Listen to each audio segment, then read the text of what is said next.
Welcome back to my YouTube channel. ಎಷ್ಟು ಜನಕ್ಕೆ ಮನೆಯಲ್ಲೇ ಬೇಕ್ರಿ ಸ್ಟೈಲ್ ಕೇಕ್ ಮಾಡಬೇಕು ಅಂತ ಆಸೆ ಇರುತ್ತೆ. ಅದೇ ಥರ ಆಸೆ ನಮಗೂ ಇತ್ತು. ಹಾಗಾಗಿ ನಾವೇ ಮನೆಯಲ್ಲೇ ಹನಿ ಕೇಕ್ ಟ್ರೈ ಮಾಡಿದ್ವಿ. ತುಂಬ ಚೆನ್ನಾಗಿ ಬಂದಿತ್ತು. ಬನ್ನಿ ಯಾವ ರೀತಿ ಮಾಡೋದು ಅಂತ ನೋಡ್ಕೊಂಬರೋಣ. ಒಂದು ಬೌಲಿಗೆ 1/4 ಕಪ್ಪಷ್ಟು ಮೊಸರು, 1/4 ಕಪ್ಪಷ್ಟು ಎಣ್ಣೆ ಹಾಕಿ ಚೆನ್ನಾಗಿ ಮಿಕ್ಸ್ ಮಾಡ್ಕೊಬೇಕು. ಅರ್ಧ ಕಪ್ ಸಕ್ಕರೆಗೆ 2 ಏಲಕ್ಕಿ ಹಾಕಿ ಗ್ರೈಂಡ್ ಮಾಡ್ಕೊಂಡಿರೋ ಪೌಡರ್ನ ಇದಕ್ಕೆ ಹಾಕ್ತಾಯಿದ್ದೀವಿ. ಗಂಟಿಲ್ದೇ ಆಗಿ ಮಿಕ್ಸ್ ಮಾಡ್ಕೊಬೇಕು. ಒಂದು ಜರಡಿಗೆ 1 ಕಪ್ ಮೈದಾ, ಅರ್ಧ table spoon baking soda, baking powder ಬದಲು ನಾವಿಲ್ಲಿ ಕಾರ್ನ್ಫ್ಲೋರ್ನ ಹಾಕ್ತಾಯಿದ್ದೀವಿ. ನೀವು ಬೇಕಾದ್ರೆ ಬೇಕಿಂಗ್ ಪೌಡರ್ ಕೂಡ ಹಾಕೊಬೋದು. ಇದನ್ನ ಚೆನ್ನಾಗಿ ಜರಡಿ ಮಾಡಿ ಒಂಚೂರು ಗಂಟಿಲ್ದೇ ಹಾಗೆ ಮಿಕ್ಸ್ ಮಾಡ್ಕೊಬೇಕು. ಇದಕ್ಕೆ ಸ್ವಲ್ಪ ಅರ್ಧ ಕಪ್ಪಷ್ಟು ಹಾಲನ್ನು ತೊಗೊಂಡಿದ್ದೀವಿ. ಒಂದೇ ಸಲ ಇದನ್ನ ಪೂರ್ತಿಯಾಗಿ ಹಾಲನ್ನು ಹಾಕ್ಬಾರ್ದು, ಇಲ್ಲಾಂದರೆ ಗಂಟಾಗುತ್ತೆ. ಹಾಗಾಗಿ ಒಂದು ಕನ್ಸಿಸ್ಟೆನ್ಸಿಗೆ ಬರೋವರೆಗೂ ನಾವು ಸ್ವಲ್ಪನೇ ಹಾಲು ಹಾಕ್ಕೊಂಡು ಮಿಕ್ಸ್ ಮಾಡ್ಕೊಬೇಕು. ಈ ಥರ ದೋಸೆ ಹಿಟ್ಟಿನ ಅದಕ್ಕೆ ಬರಬೇಕು. ಮನೆಯಲ್ಲೇ ನಾವು ಬಟರ್ ಪೇಪರ್ನ ರೆಡಿ ಮಾಡ್ಕೊಂಡಿದ್ವಿ. ನಾವಿಡೋ ಪಾತ್ರೆ ಅಳತೆಗೆ ನಾವು ಬಟರ್ ಪೇಪರ್ನ ಕಟ್ ಮಾಡ್ಕೊಂಡಿದ್ವಿ. ನೀವು ಮನೆಯಲ್ಲೇ ಬಟರ್ ಪೇಪರ್ನ ರೆಡಿ ಮಾಡ್ಕೊಬೋದು. ಎಣ್ಣೆ ಹಚ್ಕೊಂಡು A4 ಶೀಟ್ಗೆ ನಾವು ರೆಡಿ ಮಾಡ್ಕೊಂಡಿರೋ ಮಿಕ್ಸ್ಚರ್ನ ನಾವು ರೆಡಿ ಮಾಡ್ಕೊಂಡಿರೋ ಪಾತ್ರೆಗೆ ನೀಟಾಗಿ ಹಾಕ್ಕೊಳ್ತಾ ಇದ್ದೀವಿ. ಅದು ನೀಟಾಗಿ ಒಂದೇ ಕಡೆ ಇದಾಗಬೇಕು. ಆ ಕಡೆ ಈ ಕಡೆ ಎಲ್ಲ ಇದಾದರೆ ಒಂದು ಮೇಲೆ ಒಂದು ಕೆಳಗಾಗುತ್ತೆ. ಅದಕ್ಕೋಸ್ಕರ ನಾವು ಈ ರೀತಿಯಾಗಿ ಸಮ ಮಾಡ್ತಾ ಇದ್ದೀವಿ. ಇನ್ನು ನಾವು ಮೊದಲೇ ಕುಕ್ಕರ್ನ ಬಿಸಿ ಇಕ್ಕಿದ್ವಿ. ನೀವು ಬೇಕಾದರೆ ಕಡಾಯಿ ಕೂಡ ತೊಗೊಬೋದು, ಇಡ್ಲಿ ಪಾತ್ರೆ ಕೂಡ ತೊಗೊಬೋದು. ನಾವಿಲ್ಲಿ ನಮ್ಮ ಪಾತ್ರೆ ಅಳತೆಗೆ ನಾವು ಕುಕ್ಕರ್ನ ತೊಗೊಂಡಿದ್ದೀವಿ. ನೀವು ಬೇಕಾದರೆ ಯಾವುದಾದ್ರು ಪಾತ್ರೆ ತೊಗೊಬೋದು. ನಾವಿಲ್ಲಿ ಲೋ ಫ್ಲೇಮಲ್ಲಿಟ್ಟು 45 ಮಿನಿಟ್ಸ್ ಅಷ್ಟು ಬೇಯೋದಕ್ಕೆ ಬಿಡಬೇಕು. ಬೆಂದಿದೆ ಇಲ್ಲ ಅಂತ ಚೆಕ್ ಮಾಡೋದಕ್ಕೋಸ್ಕರ ಟೂತ್ಪಿಕ್ಕಲ್ಲಿ ನಾವು ಈ ರೀತಿಯಾಗಿ ಚುಚ್ಚಿ ನೋಡಬೇಕು. ಏನಾದರೆ ಅದು ಅಂಟ್ಕೊಂತು ಅಂದರೆ ಇನ್ನೂ ಬೆಂದಿಲ್ಲ.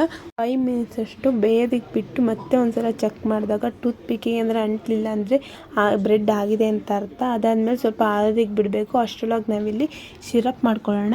4 ಕಪ್ಪಷ್ಟು ಸಕ್ಕರೆ ತೊಗೊಂಡಿದ್ದೀವಿ ಸಿರಪ್ ಮಾಡೋದಕ್ಕೆ. ಇದಕ್ಕೆ ಸ್ವಲ್ಪ ನೀರು ಹಾಕ್ಕೊಬೇಕು. ನೀಟಾಗಿ ಮೆಲ್ಟ್ ಆಗಬೇಕು ಸಕ್ಕರೆ ಎಲ್ಲ. ಅಲ್ಲಿವರೆಗೂ ನಾವು ಬಿಸಿ ಮಾಡ್ಕೊಬೇಕು. ಇದಾದಮೇಲೆ ಮೆಲ್ಟ್ ಆಗೋದಕ್ಕೂ 2 ಸ್ಪೂನ್ ಅಷ್ಟು ನಾವು ಜೇನುತುಪ್ಪನ ಮಿಕ್ಸ್ ಮಾಡ್ಕೊಬೇಕು. ಸ್ವಲ್ಪ ನೊರೆ ಬರೋವರೆಗೂ ಲೋ ಫ್ಲೇಮಲ್ಲೇ ಗೂರಾಡಬೇಕು. ಸಿರಪ್ ಹಾಕ್ತಾ ಇದ್ದಂತೆ ಒಂದು ಬೌಲಿಗೆ ಈ ಸಿರಪ್ನ ತೆಗೆದಿಟ್ಕೊಬೇಕು.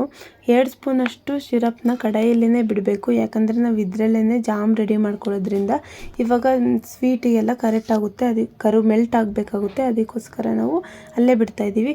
1/4 ಕಪ್ಪಷ್ಟು ಜಾಮ್ನ ತಗೊಳ್ತಾ ಇದ್ದೀವಿ ನಾವು. ನಾನಿಲ್ಲಿ ಮಿಕ್ಸ್ಡ್ ಫ್ರೂಟ್ ಜಾಮ್ ತೊಗೊಂಡಿದ್ದೀವಿ. ನೀವು ಯಾವುದಾದ್ರು ತೊಗೊಬೋದು, ಒಂದು ಫ್ರೂಟ್ ಆದರೂ. ಜಾಮ್ ಫುಲ್ ಮೆಲ್ಟ್ ಆಗೋವರೆಗೂ ಕೆದಕ್ತಾ ಇರಬೇಕು. ನೋಡಿ ಈ ರೀತಿ ಆಗಿರಬೇಕು. ಇದನ್ನ ಒಂದು ಬೌಲಲ್ಲಿ ತೆಗೆದಿಟ್ಕೊಳ್ತಾ ಇದ್ದೀವಿ.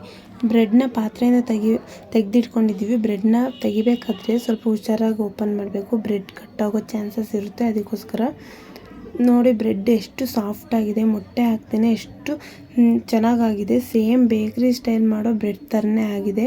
ಈಗ ಟೂತ್ ಪಿಕ್ನಿಂದ ಎಲ್ಲ ಕಡೆ ನಾವು ಹೋಲ್ ಮಾಡ್ಕೊಬೇಕು. ಯಾಕಂದರೆ ಸಿರಪ್ ಎಲ್ಲ ಕಡೆ ನೀಟಾಗಿ ಸ್ಪ್ರೆಡ್ ಆಗಬೇಕು. ಆ ಸಿರಪ್ನ ಬ್ರೆಡ್ ಅಬ್ಸರ್ವ್ ಮಾಡ್ಕೊಬೇಕು. ಅದಕ್ಕೋಸ್ಕರ ನಾವು ಹೋಲ್ ಮಾಡ್ಕೊತೀವಿ.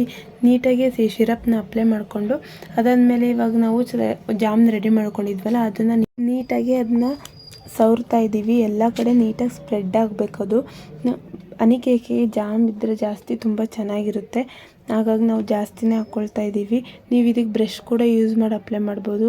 ನಾವೆಲ್ಲಿ ಸ್ಪೂನಲ್ಲೇ ಅಪ್ಲೈ ಮಾಡ್ತಾ ಇದ್ದೀವಿ. ಆಲ್ಮೋಸ್ಟ್ ಹನಿ ಕೇಕ್ ರೆಡಿಯಾಗಿದೆ. ನೋಡೋಕ್ಕೇ ಎಷ್ಟು ಚೆನ್ನಾಗಿ ಕಾಣಿಸ್ತಿದೆ ಅಲ್ವಾ. ಇವಾಗ ಫೈನಲ್ ಆಗಿ ನಾವು ಕೊಕೊನಟ್ ಪೌಡರ್ನ ಕೇಕ್ ಮೇಲೆ ಉದುರಿಸ್ಬೇಕು. ನಾವು ಅರ್ಧ ಕಪ್ಪಷ್ಟು ಕೊಕೊನಟ್ ಪೌಡರ್ನ ತೊಗೊಂಡಿದ್ವಿ. ಈಗ ಹನಿ ಕೇಕ್ ರೆಡಿಯಾಗಿದೆ. ಟೇಸ್ಟ್ ಮಾತ್ರ ಒನ್ ಮೋರ್ ಅಂತ ಹೇಳಬೇಕು. ಅಷ್ಟು ಚೆನ್ನಾಗಿತ್ತು. ಸೇಮ್ ಬೇಕ್ರಿಯಲ್ಲಿ ಸಿಗೋ ಹನಿ ಕೇಕ್ ಥರನೇ ಟೇಸ್ಟ್ ಇತ್ತು. ನೀವು ಇದನ್ನ ಫ್ರಿಜ್ಜಲ್ಲಿ ಇಟ್ಟು ಕೂಡ ತಿನ್ಬೋದು, ಇನ್ನೂ ಚೆನ್ನಾಗಿರುತ್ತೆ. ನೋಡಿದ್ರಲ್ಲ ಮೊಟ್ಟೆ ಹಾಕ್ತೀನಿ. ಓವೆನ್ ಯೂಸ್ ಮಾಡಿದೆ ಯಾವ ರೀತಿ ಕೇಕ್ ಮಾಡೋದು ಅಂತ. ಯಾರಿನ್ನೂ ಮನೆಯಲ್ಲೇ ಕೇಕ್ ಮಾಡಬೇಕು ಅಂತ ಅಂದ್ಕೊಂಡಿದ್ರೆ ಆರಾಮ್ಸೆ ಇದನ್ನ ಟ್ರೈ ಮಾಡ್ಬೋದು. ನನ್ನ ಚಾನಲಿಗೆ ಇನ್ನೂ ಯಾರು ಸಬ್ಸ್ಕ್ರೈಬ್ ಇಲ್ಲ, ಪ್ಲೀಸ್ ಎಲ್ಲ ಸಬ್ಸ್ಕ್ರೈಬ್ ಆಗಿ ಮತ್ತು ಸಪೋರ್ಟ್ ಮಾಡಿ.